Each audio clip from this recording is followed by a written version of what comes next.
Hai, kembali lagi bersama saya Cindy Sabila Diaan Salihati NIM 021 dari Prodi Sarjana Terapan jurusan Kebidanan. Nah, di video kali ini saya masih membahas mengenai materi dari mata kuliah Etika Profesi dan Perundang-undangan. Penasaran apa aja materi yang akan saya bahas di video ini? Yuk simak bareng-bareng videonya. Nah, di video kali ini saya masih membahas materi dari mata kuliah Etika Profesi dan Perundang-undangan dengan topik nilai personal dan profesional dalam pelayanan kebidanan berbasis tim. Adapun beberapa materi yang akan saya bahas di video ini, yang pertama, pengertian nilai, yang kedua, penyerapan atau pembentukan nilai, yang ketiga, nilai personal atau pribadi dan nilai luhur profesi, yang keempat, kebijaksanaan dan nilai-nilai. Yang kelima, pertimbangan nilai-nilai. Dan yang keenam, standar perilaku, etika, dan kualitas dalam memberikan pelayanan berbasis tim. Pengertian nilai.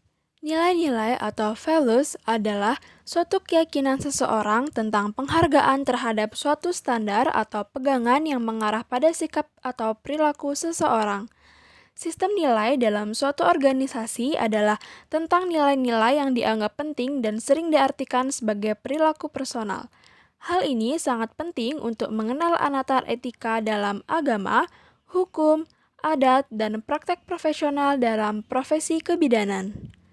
Nilai merupakan milik setiap pribadi yang mengatur langkah-langkah yang seharusnya dilakukan karena merupakan cetusan dari hati nurani yang dalam dan diperoleh seseorang sejak kecil. Nilai dipengaruhi oleh lingkungan dan pendidikan yang dewasa ini mendapat perhatian khusus, terutama bagi para petugas kesehatan karena perkembangan peran menjadikan mereka lebih menyadari nilai dan hak orang lain.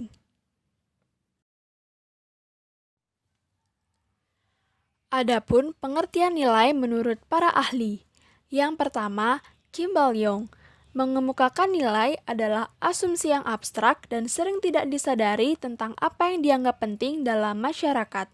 Yang kedua, Awe Green, nilai adalah kesadaran yang secara relatif berlangsung disertai emosi terhadap objek. Yang ketiga, Woods, mengemukakan nilai adalah petunjuk umum yang telah berlangsung lama serta mengarahkan tingkah laku dan kepuasan dalam kehidupan sehari-hari. Yang keempat, MZ Lawang, menyatakan nilai adalah gambaran mengenai apa yang diinginkan yang pantas, berharga, dan dapat memengaruhi perilaku sosial dari orang yang bernilai tersebut. Yang kelima, Hendro Puspito, menyatakan nilai adalah segala sesuatu yang dihargai masyarakat karena mempunyai daya guna fungsional bagi perkembangan kehidupan manusia. Dan yang keenam, Karel J. Figer, menyatakan sosiologi memandang nilai-nilai sebagai pengertian-pengertian atau sesuatu di dalam kepala orang tentang baik tidaknya perbuatan-perbuatan, dengan kata lain nilai adalah hasil penilaian atau pertimbangan moral. Penyerapan atau pembentukan nilai. Individu tidak lahir dengan membawa nilai-nilai atau values.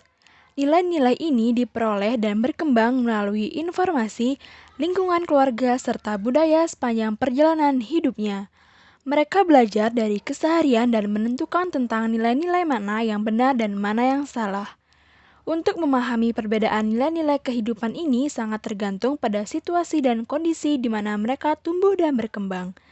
Nilai-nilai tersebut diambil dengan cara antara lain. Yang pertama, modeling.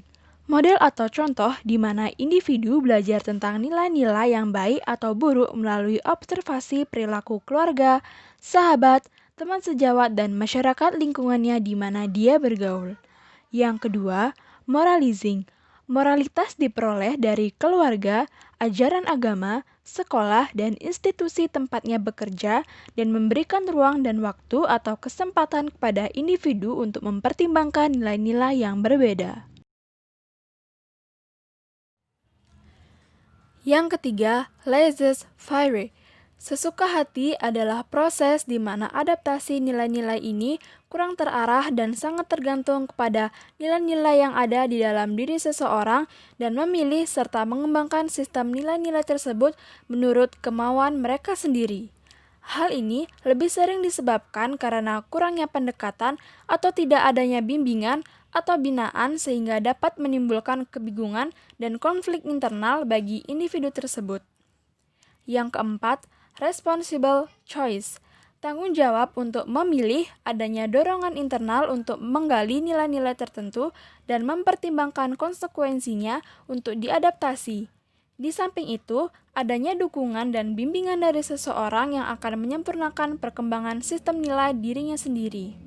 Dan yang kelima, reward and punishment. Penghargaan dan sanksi.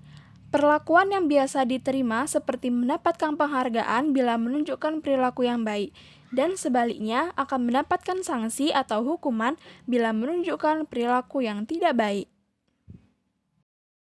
Nilai personal atau pribadi dan nilai luhur profesi. Nilai personal merupakan nilai yang timbul dari pengalaman pribadi seseorang. Nilai tersebut membentuk dasar perilaku seseorang yang nyata melalui pola perilaku yang konsisten dan menjadi kontrol internal bagi seseorang, serta merupakan komponen intelektual dan emosional dari seseorang. Pada tahun 1985, The American Association College of Nursing melaksanakan suatu proyek termasuk di dalamnya mengidentifikasi nilai-nilai personal dalam praktek kebidanan profesional. Perkumpulan ini mengidentifikasikan 7 nilai-nilai personal profesi, yaitu yang pertama, estetik atau keindahan. Kualitas objek suatu peristiwa atau kejadian seseorang memberikan kepuasan termasuk penghargaan, kreativitas, imajinasi, sensitivitas, dan kepedulian. Yang kedua, altruism, mengutamakan orang lain. Kesediaan memperhatikan kesejahteraan orang lain termasuk keperawatan atau kebidanan, komitmen, asuhan, kedermawanan atau kemurahan hati, serta ketekunan. Yang ketiga, equality atau kesetaraan. Memiliki hak atau status yang sama termasuk penerimaan dengan sikap kejujuran, harga diri, dan toleransi. Yang keempat, freedom atau kebebasan. Memiliki kapasitas untuk memiliki kegiatan termasuk percaya diri, harapan, disiplin, serta kebebasan dalam pengarahan diri sendiri. Yang kelima, human dignity atau martabat manusia, berhubungan dengan penghargaan yang melekat terhadap martabat manusia sebagai individu, termasuk di dalamnya yaitu kemanusiaan, kebaikan, pertimbangan, dan penghargaan penuh terhadap kepercayaan. Yang keenam, justice atau keadilan, menjunjung tinggi moral dan prinsip-prinsip legal termasuk objektivitas, moralitas, integritas, dorongan, dan keadilan serta kewajaran. Dan yang ketujuh, truth atau kebenaran, menerima kenyataan dan realita termasuk akuntabilitas, kejujuran, keunikan, dan reflektivitas yang rasional. Nilai luhur merupakan suatu keyakinan dan sikap-sikap yang dimiliki oleh setiap orang, di mana sikap-sikap tersebut berupa kebaikan, kejujuran, kebenaran yang berorientasi pada tindakan dan pemberian arah serta makna pada kehidupan seseorang. Nilai luhur dalam pelayanan kebidanan yaitu suatu penerapan fungsi nilai dalam etika profesi seorang bidan, di mana seorang bidan yang profesional dapat memberikan pelayanan pada klien dengan berdasarkan kebenaran, kejujuran, serta ilmu yang diperoleh agar tercipta hubungan yang baik antara bidan dan klien. Seorang bidan harus mampu menerapkan nilai-nilai luhur dimanapun dan kapanpun dia memberikan pelayanan kebidanan, karena nilai luhur dalam praktek kebidanan sangat menunjang dalam proses pelayanan serta pemberian asuhan pada klien. Nilai luhur yang dimiliki oleh setiap orang mempunyai kadar yang berbeda. Nilai luhur tergantung oleh setiap individu, bagaimana cara individu menerapkan dan mengelola dalam kehidupannya. Nilai luhur bukan hanya diterapkan pada klien saja, tetapi juga pada rekan-rekan seprofesi, tenaga kesehatan lainnya, serta masyarakat secara umum. Sebab hubungan yang dijalin berdasarkan nilai-nilai luhur dapat membantu dalam meningkatkan paradigma kesehatan, khususnya dalam praktek kebidanan. Nilai-nilai luhur yang sangat diperlukan oleh bidan yaitu kejujuran, lemah lembut, ketetapan setiap tindakan, dan menghargai orang lain. Kebijaksanaan dan nilai-nilai. Isu etik dalam pelayanan kebidanan. Isu adalah suatu berita yang belum tentu benar kebenarannya, di mana berita itu bisa benar atau salah. Isu dapat menimbulkan pro dan kontra terhadap suatu hal yang masing-masing memiliki argumentasi atau isu yang merupakan topik yang menarik untuk didiskusikan. Argumentasi yang timbul akan bervariasi. Isu muncul karena adanya perbedaan nilai-nilai dan kepercayaan. Isu merupakan gosip atau kabar yang belum pasti, bukan merupakan kenyataan dan lebih ke arah negatif. Etik atau etika berasal dari bahasa Yunani dari kata ethos yang berarti kebiasaan-kebiasaan atau tingkah laku manusia. Dalam bahasa Inggris disebut etis yang mempunyai pengertian sebagai ukuran tingkah laku atau perilaku manusia yang baik, yakni tindakan yang tepat yang harus dilaksanakan manusia sesuai dengan moral pada umumnya. Etik sebagai kumpulan asas atau nilai yang berkenaan dengan akhlak, nilai benar dan salah yang dianut suatu organisasi atau masyarakat. Kebidanan adalah seni dan praktek yang mengkombinasikan keilmiahan, filosofi, dan pendekatan pada manusia sebagai syarat atau ketetapan dalam pemeliharaan kesehatan wanita dan proses reproduksinya yang normal, termasuk kelahiran bayi yang mengikut sertakan keluarga dan atau orang yang berarti lainnya. Lang, 1979. Istilah etik dalam masalah kebidanan. Yang pertama, legislasi. Ketetapan hukum yang mengatur hak dan kewajiban seseorang yang berhubungan erat dengan tindakan. Yang kedua, lisensi. Pemberian izin praktek sebelum diperkenankan melakukan pekerjaan yang telah ditetapkan tujuannya untuk membatasi pemberian kewenangan dan untuk meyakinkan klien. Yang ketiga, deontologi atau tugas.